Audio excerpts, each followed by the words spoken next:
Thanks. I'm so excited to be here. So, hey, everybody.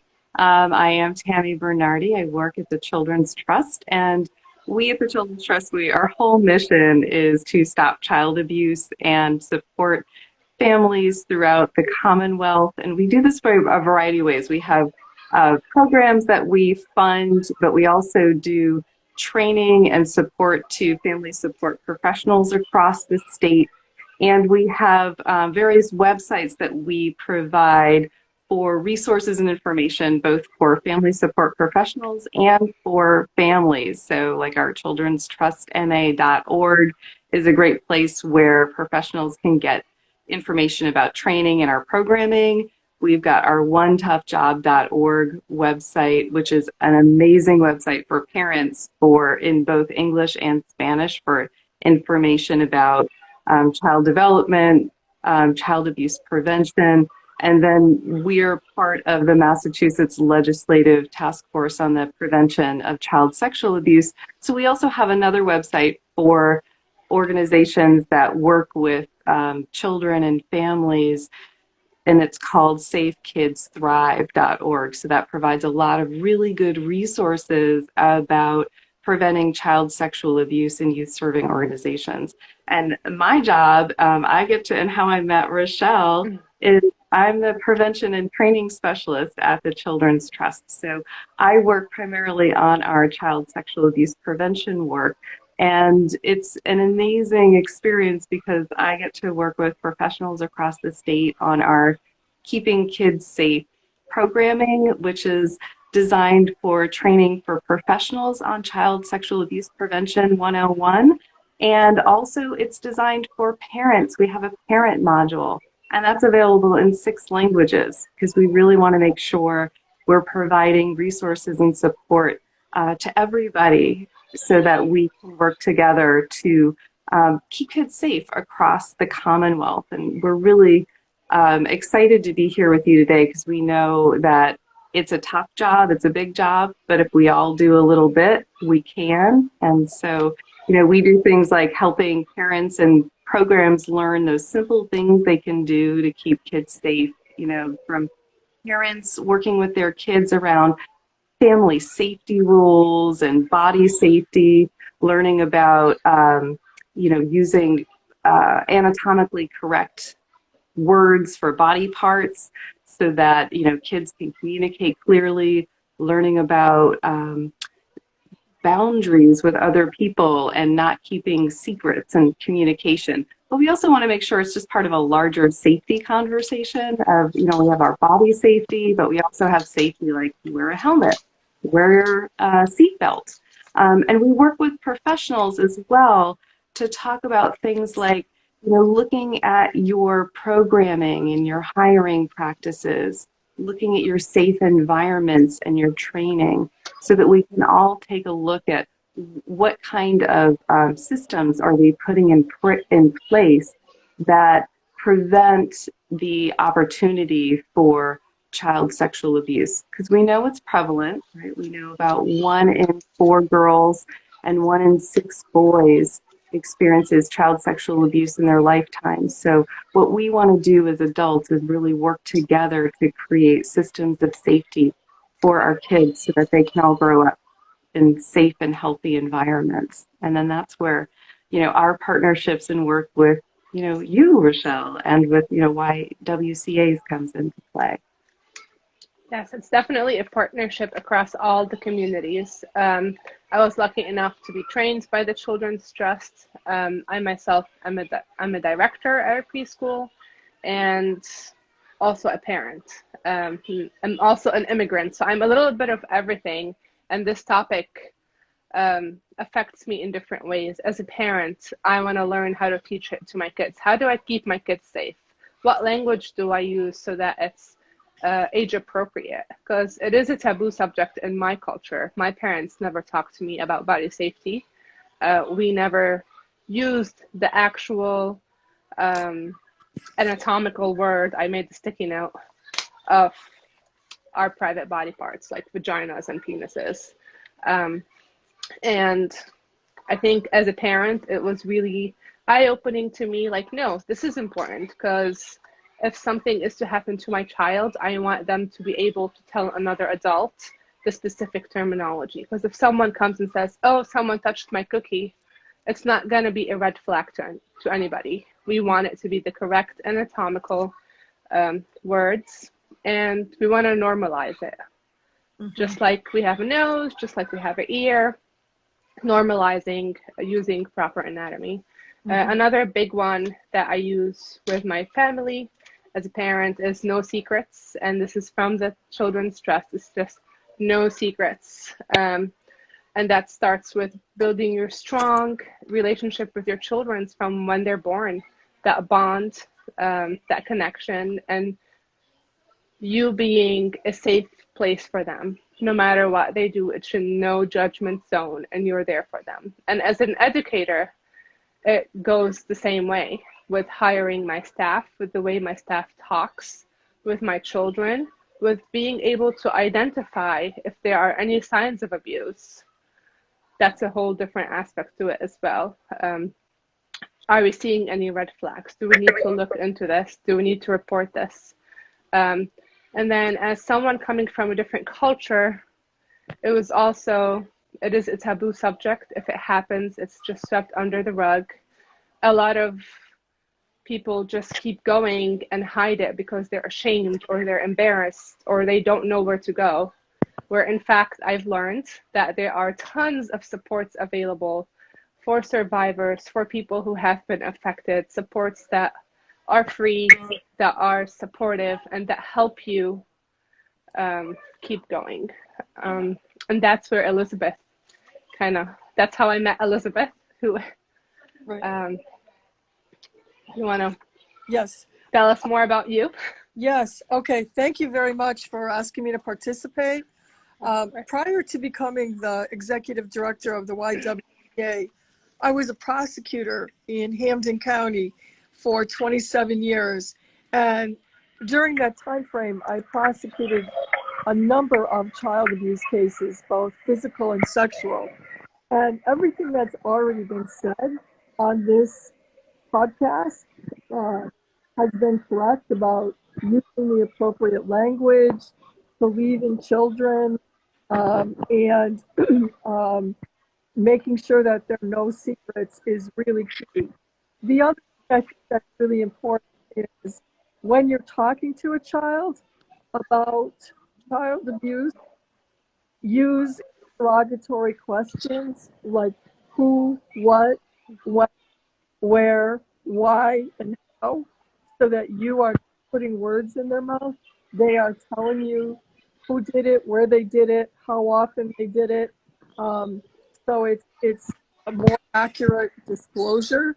And one of the things that we have at the Y, which is a YWCA, which is a wonderful program, is we have a program where we have 3 full-time social workers who offer therapy to children between the ages of 3 and 17 who have either witnessed domestic violence or experienced sexual assault.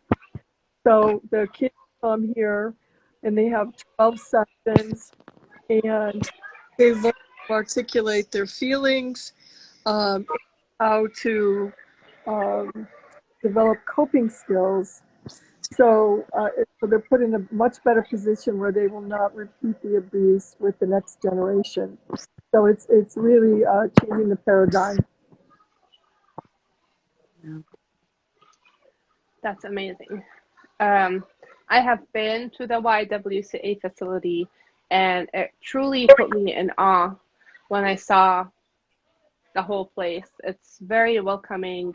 Everybody is so loving, and the support and education that they give to families truly gives them a second chance. Because when you're a survivor, it's like your world just ended and you're drowning, and the YWCA helps you kind of get out of the water slowly and gives you they teach you, they give you skills, and they help you go back out in the world as someone who can do this, who can get past this and become successful. So it's truly close to my heart. And I really appreciate all of your work. And Tammy with the Children's Trust, it's prevention. So Tammy is prevention and Liz is after. So prevention truly works. Teach your children body safety. This is your body. This is your private body parts. No one is supposed to be touching them. And then make that connection, build that trust. And the more you talk about it, blend it in with regular safety rules. So it's not, you're not kind of highlighting, oh, let's talk about your vagina. You want to blend it in, just like we wear a helmet when we go bike. We don't touch guns. That's not safe. We have to cross the street with adults. And then make family rules. I did bring this, which we use from the Children's Trust, and it's basically it's a family rules sheet.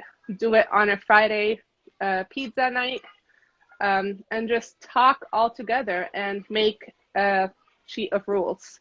And one of those rules is no one touches my private parts except to keep them healthy or safe.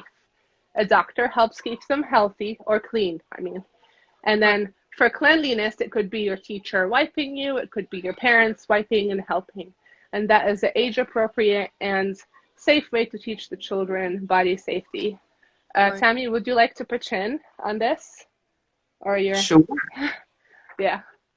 Sure. So what do you want to do? What do you want to say? I don't know.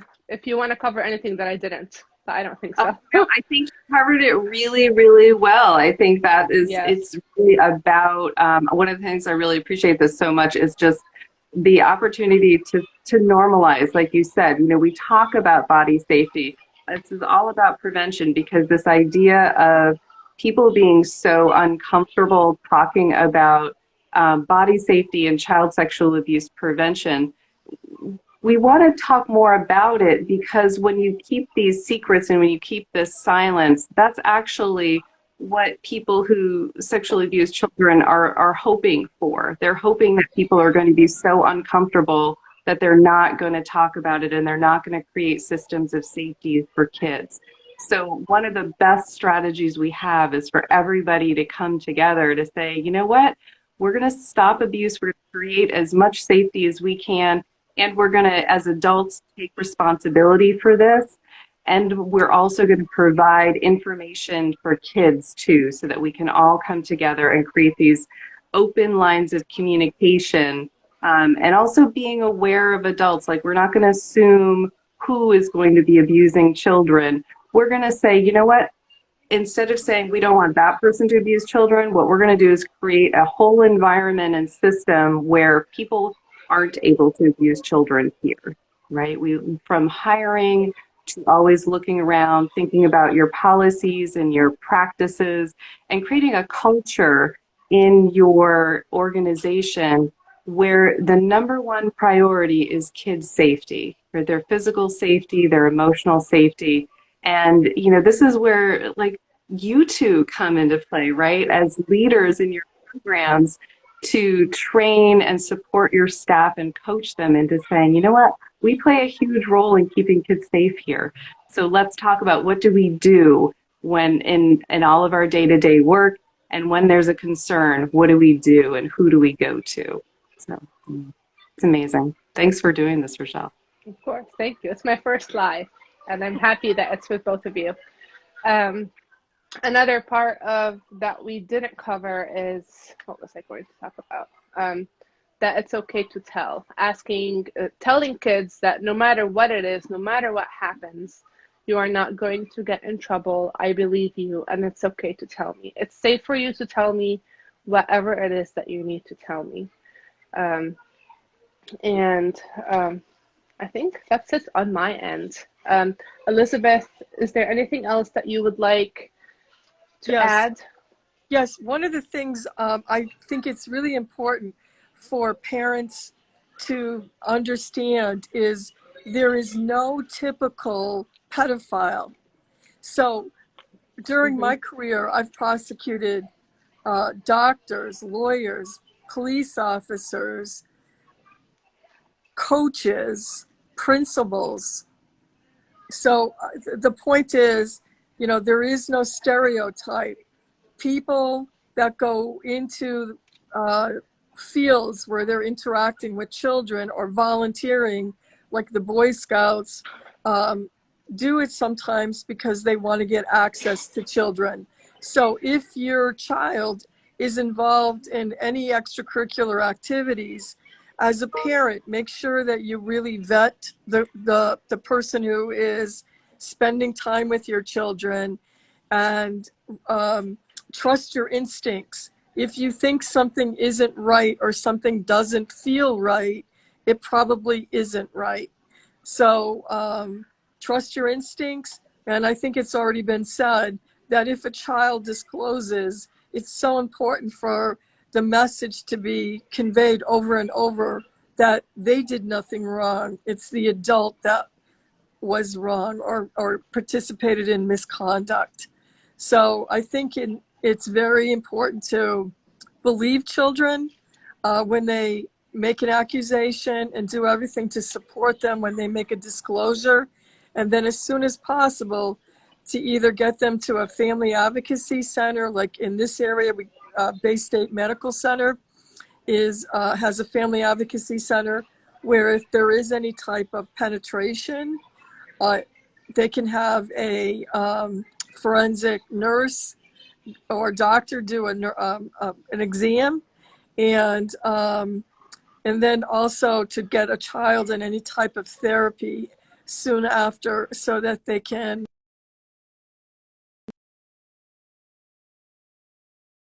as they move forward.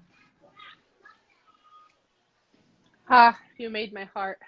Should I? Yes, another important part is knowing where your child is at all times. And as a parent, we get babysitters for our children all the time. Know who your babysitters are. Don't hire just anybody off of Facebook or Instagram or somebody on Craigslist. You can query check them, and make sure that you absolutely 100% trust that person within your home. And same thing goes with sleepovers. If you do allow sleepovers, know who's at the house, who's going to be at the house, how old are the children within the house, and then is there a teenager? Does that teenager have open access to the internet? So there's a lot of things that we have to sadly be mindful of to make sure that we provide our children with the safest environment possible. And then by teaching them the words, telling them that it's not okay for anyone to touch their private parts, and that they have to tell us, and it's okay to tell us, and checking in, how was your day? What did you do? And just getting questions and answers, and identifying if you see any change or anything irregular in their emotions. Do they seem nervous to go to Uncle Ben's house? Why are they nervous? They were never nervous before. So always have that in the back of your mind to be able to red flag or identify anything that could be happening. And this is really all that part of, like, from the very beginning, establishing this really strong relationship of communication and open and honesty with your kids. I think that goes a long way toward keeping them safe. And I do want to say one of the things we try and encourage people to use is language like, you can tell me. And if there's another really strong, safe adult in their life, helping children identify who are the people you can tell. Because we do know that if children experience child sexual abuse, they may not come forward right away. So we don't want them to feel badly if it takes them a while to share. So we can always let them know, no, you can tell me, and it's okay. And here's somebody else. Who else are the safe adults in your life? So that they have people they can talk to. Because those trusted adults, we know that relationship can go such a long way toward helping these kids recover and become resilient as they move forward in their recovery, whatever that looks like for them. I think it's really important for all of us to realize that children are the most valuable resource. It's the next generation. And it's our duty, it's every adult's duty to protect children. children that are our own, obviously, children that are relatives, our neighbors, and children within our community. So if we see something that's unusual or weird, it's important to speak up. And I'll give you an example. When my son was about 6 or 7 years old, I took him to a park in East Long Meadow, and the kids were on a jungle gym and they were playing, and he had brought one of our neighbors who was his buddy at the time. And I noticed that there was a guy who was standing at the slide, at the bottom of the slide, kind of picking kids up as they kind of came down and swinging them around. And I thought it was really weird because he was doing it with every kid. So I walked over to him and said, "Who are you here with?" And he said, "What do you mean?" I said, "Which child are you here with?" And he said, "Nobody." And I said, "Then you need to leave." Because he was, picking the kids up. And then when he was picking the kids up, he would touch their bottom. So, I ended up following him to his car and writing down the license plate number and calling the East Long Meadow police. And he was a convicted child abuser who was on probation, who at the time had been ordered to have no contact, direct or indirect, with any child under the age of 18. And here he was Saturday in a park with probably 50 kids who were running around on the swings and the slides and the jungle gym, the whole bit. And he was there because he was victimizing children. So I think it's important to speak up and to challenge things, because it's our job to protect children, because they're too little, too young, and they don't know the consequences of that type of action. And he could have kidnapped a kid. I know I'm escalating this, but he had no business being there, and my gut told me that. I didn't, and once I spoke up, other neighbors, especially some of the dads, were like, "You just need to leave, buddy." And I think you're so right. I think that is such an important point, that it is our job as adults to keep children safe and in our communities, whether you have your own children, whether you work with children, we can all take these very small steps forward that say, "Hey, you know what, that doesn't look right," or, "Hey, can I take a look at what are our policies and procedures that make sure kids are safe when they're here? I don't know who I'm supposed to report to. What's the process?" So if every one of us takes these steps to have clear communication with kids and with ourselves and with each other and in our organizations and with which we work, Right. that goes a long way to keeping kids safe in our communities and across the Commonwealth. It surely does. And I think as an educator, for us, we're always looking. And a big alarm that we see here is a change in behavior. Yes. As soon as we see a sudden change of behavior within a child, that is a red flag to us. And then we're like, "Oh, this child was always happy, and now we have tantrums and meltdown." And sometimes it's the complete opposite. They used to play, and now they're shy and they want to be alone and they don't want to be a part of anything. So any sudden change of behavior is alarming. Question it, observe it, write down notes, and offer the child love and trust and support, and try to get answers. Right. After we do our observations, we also talk with the parents. It's also all about partnerships between educators, schools, community leaders. The whole world is really better when everybody partners together. Not just being mindfully aware and noticing any changes as a parent in your child's behavior as well.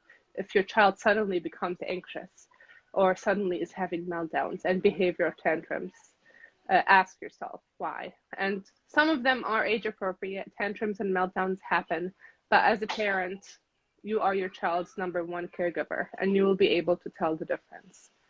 Absolutely. Absolutely. Definitely.